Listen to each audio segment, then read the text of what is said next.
نبی پاک صلی اللہ علیہ وسلم نے ذرا حدیث کے لفظوں پر غور کرنا. حضور علیہ الصلوۃ والسلام فرمانے لگے میں نے معراج کی رات کچھ لوگ دیکھے. یہ بات نہ سنائے میری آگے،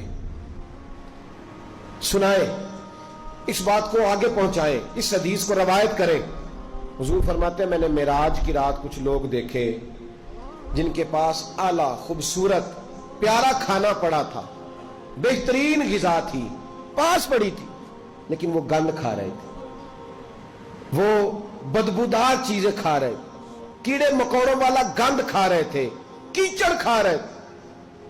تو میں نے کہا کہ جبریل یہ کون ہے؟ تو عرض کی یا رسول اللہ صلی اللہ علیہ وسلم یہ آپ کی امت کا وہ شادی شدہ شخص ہے جس کے گھر میں خوبصورت بیوی ہوتی تھی پر اس کی نظریں پھر بھی گندی تھی.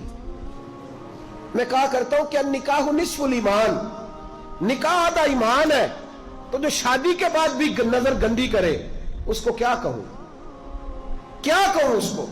اور ہمارے ملک کا میڈیا یہ کہتا ہے کہ بدکاری میں اتنا زور کواروں کا نہیں جتنا شادی شدہ لوگوں کا ہے. شرم ہی نہیں آتی، کوئی خیال ہی نہیں ہے. یہ بھی معراج ہے، اس کو بھی سنا کرو. نبی پاک صلی اللہ علیہ وسلم نے ارشاد فرمایا کہ وہ گند کھا رہے تھے اس لیے کہ ان کے گھر میں جوان خوبصورت بیوی ہوتی تھی پر وہ گندی نظریں کرتے تھے. خدا را اپنے ایمان کی حفاظت کرے. ہم تو اس ملک میں رہتے ہیں جہاں بچیاں جلوس نکالتی ہیں کہ وہ تو لفظ میرا دل نہیں کرتا میں زبان سے ادا کروں. ایسے ایسے جملے ہمیں سننے کو ملتے ہیں. خدا را اس وقت سے ڈرو جب اللہ کا قہر نازل ہو، اور پھر جب امت مسلمہ پہ جو عذاب آتا ہے اس کی تو شکل ہی اور ہوتی ہے. اگرچہ وہ والا عذاب اس امت پہ نہیں آئے گا جو پرانی امتوں پہ آیا کرتا تھا، لیکن یہ جو روز ہمارے اپنے گلے کاٹ رہے ہیں یہ بھی تو عذاب کی ایک شکل ہے. یہ جو ہر چیز ہونے کے باوجود بے چینی ہے تو عذاب کی ایک شکل ہے. اور دوسری بات، میں ہر معراج پہ یہ حدیث پڑھتا بھی ہوں، یاد بھی کرتا ہوں، سناتا بھی ہوں، اور اللہ جانتا ہے مسجد میں بیٹھا ہوں میں کوشش بھی کرتا رہتا ہوں کہ میرا عمل ہو جائے. آپ میرے پیارے ہیں، میرے لیے دعا کیا کریں، اللہ تعالیٰ مجھ پہ فضل فرمائے. ہزاروں لوگ ہیں میری بات سننے والے، اور ہزاروں لوگ مجھے مل کے کہتے ہیں ہم بدل گئے، آپ کی فلاں بات نے بدل دیا. تو میں دعا کرتا رہتا ہوں کہ یا اللہ مجھے بھی بدل دے. میں یہ جو لوگ کہہ رہے ہیں مجھے اس کے قابل کر دے. میرے نبی پاک علیہ الصلوۃ والسلام نے فرمایا میں نے معراج کی رات کچھ لوگوں کو دیکھا، ان کی زبانیں کینچیوں سے کاٹی جا رہی تھیں، چیخ رہے تھے. میں نے عرض کی مولا یہ کون ہے؟ تو حضرت جبریل امین مجھے بتانے لگے، عرض کرنے لگے یا رسول اللہ صلی اللہ علیہ وسلم، اور رب کے نمائندے عرض کرنے لگے یا رسول اللہ یہ آپ کی امت کے وہ علماء ہیں، وہ خطیب ہیں، وہ واعظین ہیں، وہ لمبی تقریریں کرنے والے لوگ ہیں جو لوگوں کو درس تو دیتے تھے لیکن خود عمل نہیں کرتے تھے. اپنی ان کی تنہائیاں خطرناک تھیں، اپنی ان کی عبادتیں کمزور تھیں. آپ یہ اسی چکر میں رہتے تھے کہ میرا استقبال بڑا ہوتا ہے، اسی چکر میں رہتے تھے کہ فلانا میری بڑی تعریف کرتا ہے، اسی چکر میں رہے کہ کتنی پیاری فوٹو میری بورڈ پہ لگی ہوئی ہے، اسی کھاتے میں رہے. یہ دعا کریں یہ احساس نہ پیدا ہو کہ ہم کوئی شے ہے. اللہ تبارک و تعالی جہاں ہم ہیں ہمیں اس معیار پر اپنی بارگاہ کے قریب کر کے رکھے اور محفوظ رکھے. لما تقولون ما لا تفعلون، اللہ فرماتے ہیں وہ بات کیوں کہتا ہے جس پر تو عمل نہیں کرتا. میرے بھائی ایک اور بات سن لیں اور میں اپنی بات کو سمیٹوں.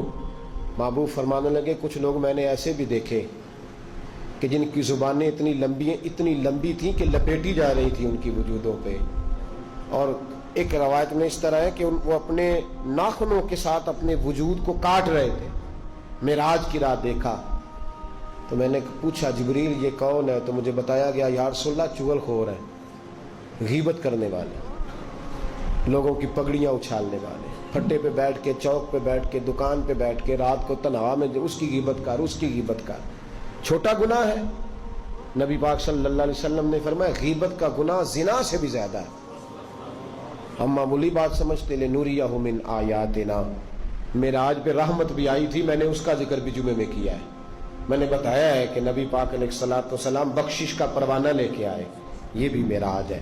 اپنے آپ کو بدلو، اپنے آپ کو تنہائیوں میں لے جا کے سوچو. اور خدا را وقت بڑا گزر گیا ہے. اب یہ ارادہ چھوڑ دو کہ میں کل سے شروع کروں، یہ ارادہ چھوڑ دو کہ بس میں اگلے مہینے سے نیک ہوں، بس کر دو۔ بڑا اپنے ساتھ ظلم ہو گیا کہ بس تھوڑا سا ٹائم ہے پھر میں نے بدل جانا ہے۔ مسجد بھی ہے، معراج شریف بھی ہے، رات بھی ہے، اور وہ وقت ہے جس وقت اللہ قبول فرمایا کرتا ہے۔ آج اس سے کہو کہ یا اللہ ہم بدلنے کے لیے آئے، اس سے توفیق مانگو، آج نہیں ابھی سے اپنے آپ کو تبدیل کریں، وہ جگہ چھوڑ دیں جہاں بیٹھ کے گناہ ہوتا ہے، وہ دوست چھوڑ دیں جن کی صحبتیں ہمیں جہنم کی طرف لے جا رہی، آ جاؤ واپس، بس کر دو۔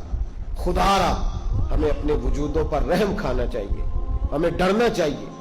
تو معراج کی یہ نشانیاں ہمیں رسول کریم علیہ الصلوۃ والسلام نے عطا کی ہیں۔ رب کریم ہم سب کو اپنے محبوب کی سچی غلامی عطا فرمائے، اور حضور علیہ الصلوۃ والسلام کی صحیح فرما برداری کے اللہ ہمیں موقع نصیب فرمائے۔ اللہ توفیق عمل عطا فرمائے۔